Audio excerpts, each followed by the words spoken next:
Someone once said that even a small axe if wielded repeatedly could bring down a tree. The consistent drops of water over time can carve a hole in solid rock, so keep on knocking on the door shall be opened. Following these words, a little girl with white hair knocks on a door exclaiming she knows they're there. This girl's name is Ivriel Solgren. The girl becomes anxious, she instates at the door.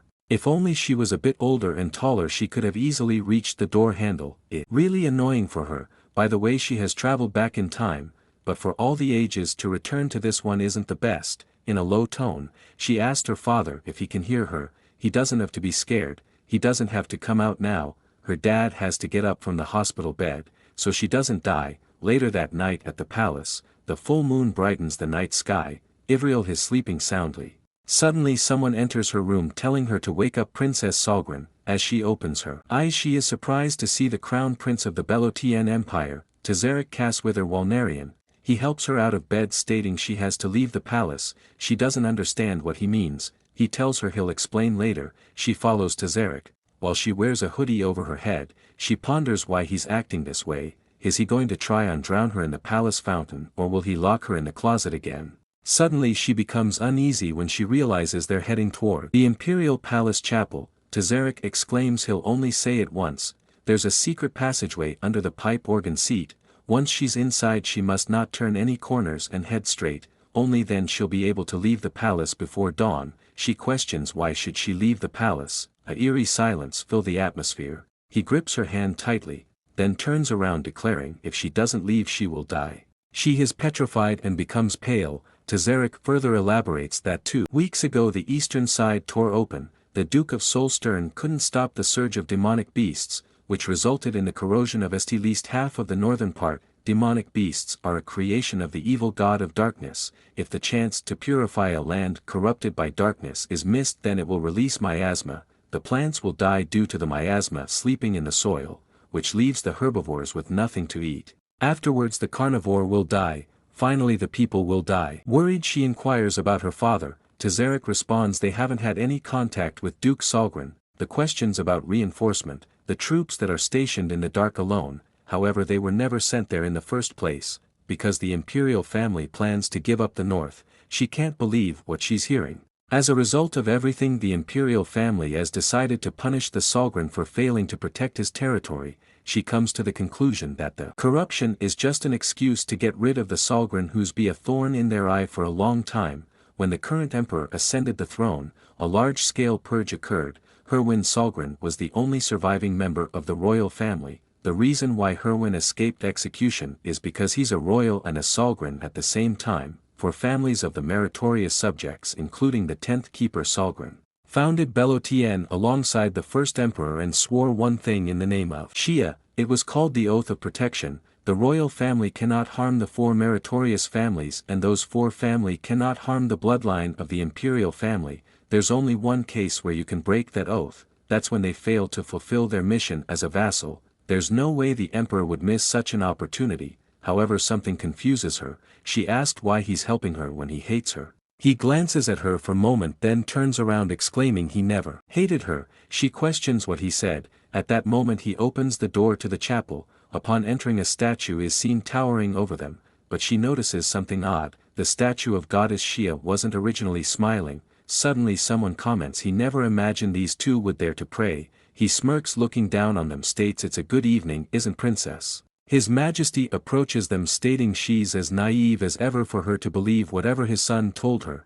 He holds his arm in front of her stating who is he to call him his son now, and don't say such nonsense to the princess. He angrily exclaims or else he'll rip off his tongue. His Majesty responds he guessed the prince no longer enjoy playing with dolls. As he speaks a dark aura emanates from him. Tazarek, taking note of this, exclaims what is he trying to do, while holding on to the princess's wrist. Immediately the dark aura launches towards the princess. It restrains them both, tightening around their waist. Removing his sword, His Majesty comments it's already been 5 years since she came to the imperial palace. Tazarek exclaims no, don't do it. Strangely His Majesty hair changed from black to red. He believes it's time to send her back to his brother. She cries, thinking to herself she doesn't want to die. She didn't do anything to deserve this. Lifting his sword above her head, he says she won't be lonely because her father will be waiting for her. He strikes her. the dark aura holding her in place, slowly relinquish her, causing her to fall on the ground. His Majesty looks down on her with a triumphant grin. As she lays on the cold group, she ponders if she'll die just like this. Noticing the statue, she wonders why is it smiling. Doesn't last Shia feel sorry for her now that she's at death's doorstep. She feels wronged. It's not fair. If only her father was stronger and powerful, then she wouldn't have to suffer in vain. In the next scene we see her father calling her name. She questions what happened. Her father is alive. She exclaims, "Dad." Her father scolds her, saying she shouldn't enter his room even if the door is open. Before her is the same vision she saw before she died. She cries, questioning if he's really her dad. He starts worrying, asking if he scolded her too hard. Ivel exclaims, what will she do if he dies? She jumps into his arms and hugs him. Tears stream down her face, stating that she missed him. Her father is uneasy, seemingly wants to comfort her, but his expression hardens. He drags onto a rope. He kneels down, stating maybe she's running away from her tutor. He warns her that she can't do that, because the person she needs isn't him, it's her teacher. She's heard this before, but when and where? He informs Lady Tillian will arrive at the castle soon. Through tears she inquires if it would be difficult to bring her teacher again. As she thought, she's heard the name before. She turns her head to the Deer of Solgren, her father's room in the castle of Sorgren Duchy. Someone knocks on the door and has given permission to enter. A beautiful maid enters. Her name is Lily. She explains she's come to serve the young lady. When the protagonist was 6 years old, Lily went back to her hometown, so she had escaped the northern corruption. She ponders, is this really the afterlife? Her father asked Lily to take Ivriel to her room. She lowers her head and apologizes. She grabs Ivriel, however she's reluctant as she needs to test something. They exit the room, leaving Ivriel disappointed and her father behind in bed. Lily inquires how she disappeared on her, while she was preparing her bath. Does she have any idea how shocked she was? Lily questions if she hates the tutor coming there that much, but he is someone her father hired after great difficulties. Ivriel is certain she's been through this before. Lily enters Ivriel's room and assures her a good teacher will come for her. Ivriel's room is quite beautiful, but simple for a noble lady. She notices a plushie named Snowberry. Lily made it for her on her 6th birthday.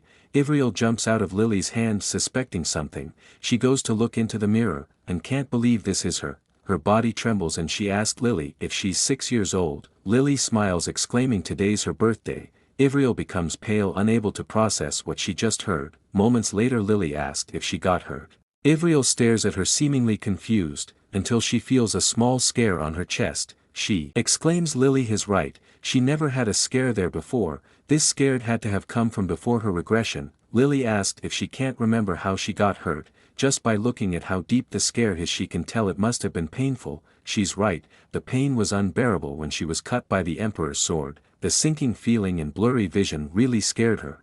Ivriel thinks if she says she regressed after dying at the hands of the Emperor she will be accused of blasphemy against the imperial family. Lily goes to get some towels. Meanwhile Ivriel thinks about why she returned to the past, but she doesn't have a clue.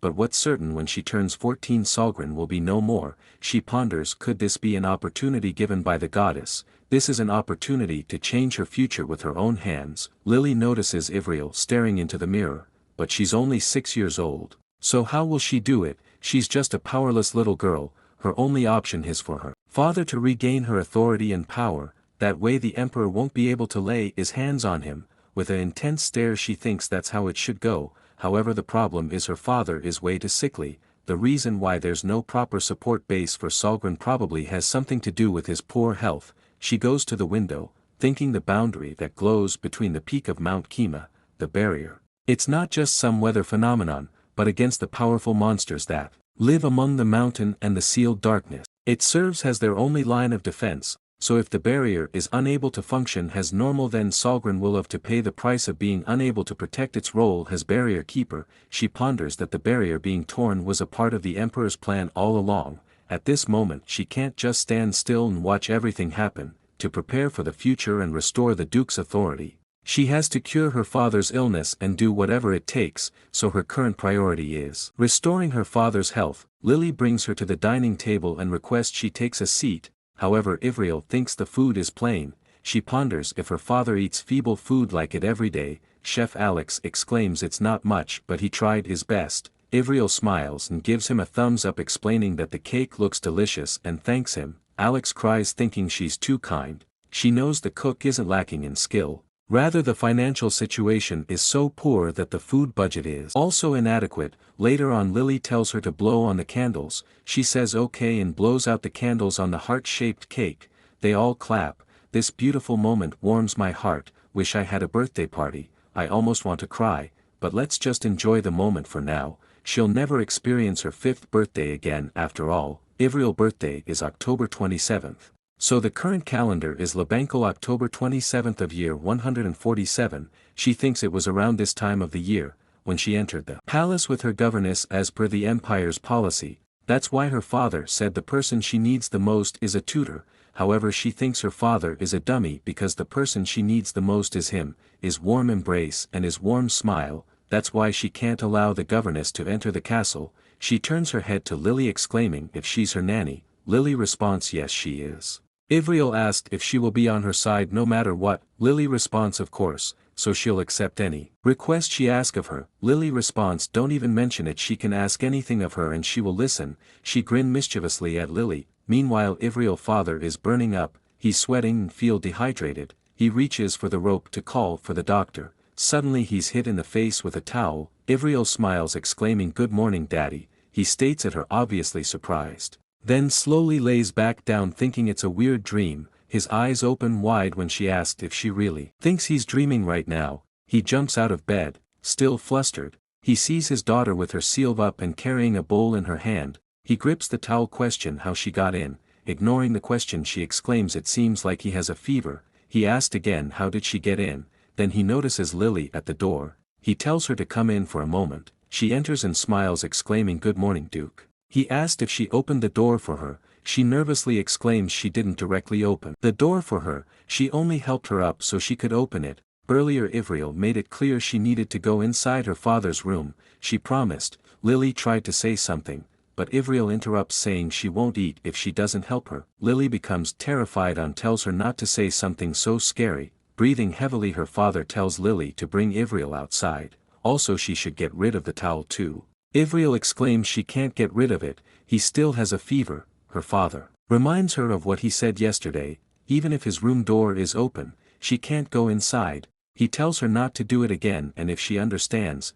Ivriel's father tells Lily to hurry up and take her to her room. As she's taken away, she begs her dad to wake. As she leaves her father finds it strange his daughter wasn't the type to whine like that. However he believes she understands now, since he's told her twice. However in the afternoon he is greeted by his daughter again. He holds his head. Obviously annoyed, he looks at the plushie questioning what it is. She explains it's her doll Snowberry. Lily made it for her, but since his room is so cold, she filled the doll with prayers to help him get better, so he must keep it close to him at all times when he sleeps. He calls for Lily, who answers politely. However she can't believe there's a doll on the arms of an adult. He holds his head and requests that she takes the doll and his daughter out of the room. Suddenly Ivriel frantically exclaims she has something she wants to talk about with him. He responds if it's about the tutor they can talk about it later. He reminds her that she's not allowed to enter her room carelessly. Ivriel holds on to the bed as Lily tries to drag her out. Ivriel states that if she doesn't do this she won't have a chance to see him.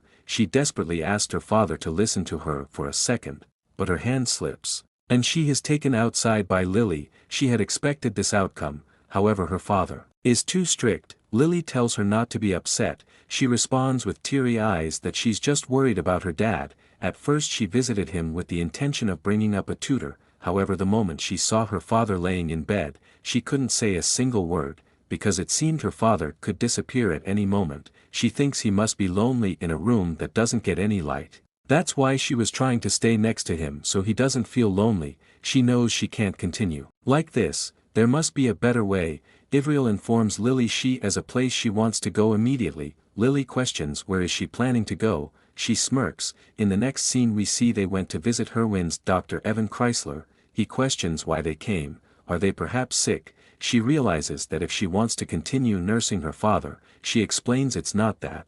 The doctor comes to the conclusion that she missed him. She fakes a smile, but thinks he's a slimy quack doctor. However, strictly speaking he isn't a quack, since he does have a doctor's license. But what's the point of being skilled, when you're as handsome as him? there's at least a dozen employees who cried and left at the castle after falling for his flirting. She explains she came because she was curious about the pharmacy. He seems surprised, so she asked if she can't. He tells her of course she can, but there's nothing interesting for her. She exclaims wow, and inquires if these ingredients are all used to make her father's medicines. He responds yes, he's making it for 3 minutes each. He asked if she thinks it's fun. She comments there's a lot of complicated word, and a weird smell coming from the plants. She smiles brightly, questioning what illness her father has. Evan adjusted his glasses, stating he's surprised that she would ask him such a question. In a serious tone he asked why she's suddenly curious about that. She confidently exclaims she wants to know, as they'll never know if she will be the one to find the cure to the disease.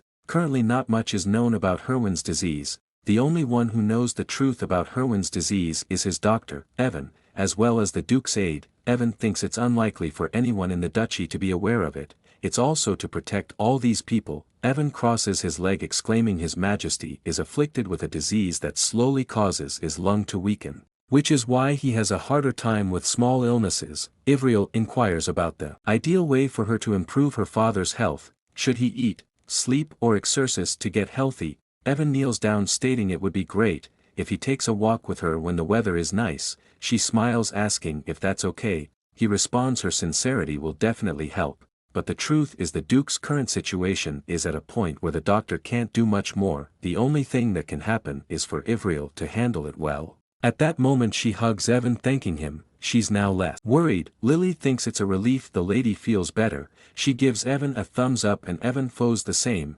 However, Ivriel thinks it's nonsense. Her father has the scenic disease. It's an incurable disease of an unknown cause that gradually depletes the cardiopulmonary function. At first the infected will have a hard time breathing, then it'll be difficult to move, and after frequent seizures the infected will pass on. However, even a scary disease like that has a cure, even though it's unknown. Right now, the year she turned 13, a method was announced by the regime that would help slow down the progress of the scenic disease. It was simple to increase the amount of sunlight the infected got in a day, but everyone believed it was absurd that such a thing could slow down the scenic disease. However, the announcement was true. Within the following year a treatment was developed. Her father is currently suffering from a disease that causes his lungs to weaken. The symptoms Evan mentioned about his lungs becoming weaker, and judging by the medical herbs in the pharmacy, it's evident that they're using sleeping pills and painkillers to alleviate the pain of scenic disease. Never did she think studying imperial medicine in the palace would help her now. In her previous life she couldn't go to her father even after the cure for scenic disease was discovered, since she thought her father would reject her again. But this time she won't be thinking about such stupid things. She won't lose her father again, as she did in her past life, just because she hesitated. Her current objective is to slow down the scenic disease, but to do that she has to do something about that raccoon den-like room. She ponders what can she do to convince him. She then notices the sunlight shining in her room. Lily tells her not to worry too much, as the Duke will definitely get better. Ivriel grins, stating she heard that forgiveness is easier than getting permission. The next day Lily questions if she's going to take down the curtains in the Duke's room. Ivriel smiles, declaring a person needs sunlight to be healthy. Lily frowns, asking what if she gets kicked out again.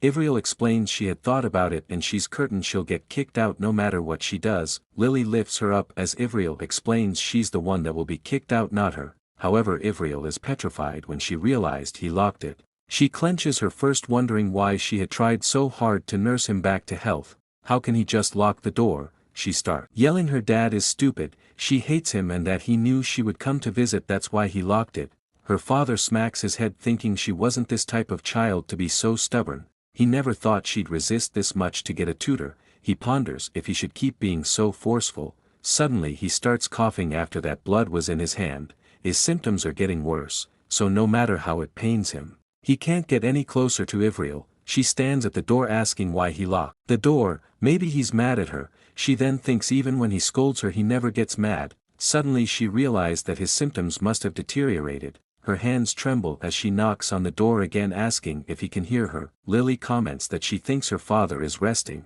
She suggests she goes back to her room and have some tasty treats. However, Ivriel boldly states she will stay there.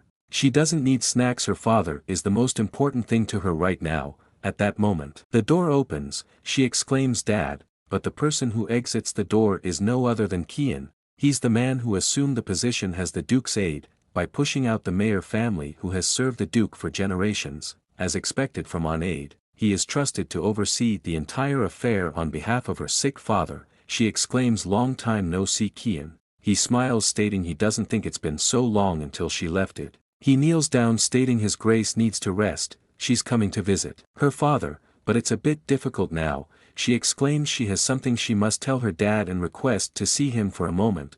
Kian explains he has been sleeping well lately, so he locked the door and proposed so he can sleep better. She wonders if her dad's condition is really in such a bad state. Kian reminds her he needs to rest. Ivriel questions if she can meet her father during dinner time. He tells her he's not sure, then prepared to take his leave. He leaves her staring at the door. Then she questions why Lily is staring at her. Lily states it's her first time seeing her and Kian talk for a long time. Normally she'd be scared of him. Ivriel is surprised, but Lily assures her it's true. She doesn't quite remember, but it makes sense since Kian belongs to another race, a race with the appearance of humans but has animal blood flowing through their veins, commonly known as monsters. Kian has wolf blood flowing through him. In particular, his gray hair is the representative feature of the wolves. It comes down to instincts that ordinary people feel fear towards this race. She thinks she was scared of Kian in the past, but now that she's regressed, she's more scared of the Emperor. Thinking about his creepy eyes and his disgusting smile makes her shake. She shakes her head, trying not to think about it. What's most important is that Lady Tillian will arrive at the castle tomorrow. She can't expect her dad to help her anymore. She has to deal with it herself. She requests forgiveness from her father. She has no choice. She walks away, telling Lily they should go back to their room. Kian informs Herwin that his daughter has left it. As he requested, he didn't tell her, but he asked if he's going to meet her during dinner time. He says no, and he must send her back if she comes there. Also, he shouldn't report any matters regarding that child to him for the time being. He clenches his fist, thinking he's been too soft on her. The tutor will arrive soon, so they'll just have to leave everything to her. Kian replies yes, and he'll do as he wishes. In a carriage, a raven-haired woman in a white coat thinks she's come all the way there. Tillian Seymour, Indiana. The past she had lived comfortable as the Empress's personal maid. However, the Emperor went crazy after losing 2 daughters, began changing her maids every day. She also got caught up in the commotion and was kicked out. To make matters worse, there was also a severe famine in the Seymour County. Overnight her family was on the verge of collapse. They tried to get help from people around them, but there was no one willing to outstretch their hand to them. However, she went to a seer who suggested giving the Empress a daughter as a gift. She was surprisingly calm at the thought of giving a daughter as a gift. The man explained the deranged Empress will think of any little girl as her daughter, so she just needs to find a perfect replacement. She knew for sure the Empress's madness came from the death of her 2 daughters, so it was impossible. But who should she bring to her? The man elaborates it should be a noble who can enter the palace and someone who can be brought into the deranged Empress without any issue. She questions if there's a suitable person. He exclaims the timing is perfect, as Duke Salgren is looking for a tutor for his daughter. She can teach the child moderately and bring her in front of the press when the time is right. In the meantime, he will help the Seymour family. Ivriel Salgren, she's lost her royal name, but as a refutable bloodline. Tillian questioned why she must aim for that child. What if she gets on the bad side of His Majesty? The man states this is something His Majesty wants as well. The Emperor probably wants to take the princess as a hostage and put a leash around Salgren, so without fail she must bring the princess to the imperial family.